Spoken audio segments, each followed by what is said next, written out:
আসানসোল পৌর নিগমের এমএমআইসি তথা আসানসোল উত্তর 1-এর ব্লক প্রেসিডেন্ট গুরুদাস চ্যাটার্জি 58তম জন্মদিন পালন করে টিএমসির সমর্থকেরা।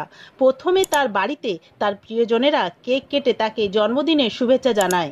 তারপর এদিন আসানসোল পৌর নিগমে টিএমসির কর্মচারীরা তাকে জন্মদিনের শুভেচ্ছা জানায় আনন্দ ও উল্লাসের সাথে। আমরা দেখে নেব তার কিছু মুহূর্ত।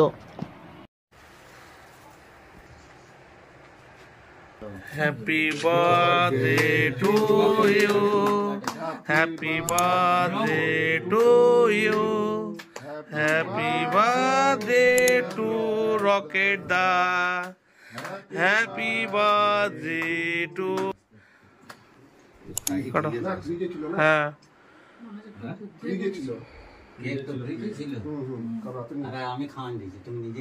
একটা আইস কেক বটে না ওই জন্য বৌদিকে খাওয়া। আজকে আপনার জন্মদিন, আপনার সমর্থকরা প্রত্যেকে এসে কেক কাটছে, খুশি মানাচ্ছে, তাদের জন্য আপনি কি বলবেন? আমার আজকে জন্মদিন 6 তারিখ। আমি 58 বছর বয়সে পদার্পণ করলাম। তো আমার যারা শুভাকাঙ্ক্ষী, যারা মানুষজন আছে, যাদের হয়ে সবসময় আমরা কাজ করি, মানুষের জন্য কাজ করি, লোকের পাশে দাঁড়ায়, তারা সবাই একত্রিত হয়ে আজকে আমাকে আমার জন্মদিনে উইশ করছে। আমি চাই তাদের পরিবার এবং তাদের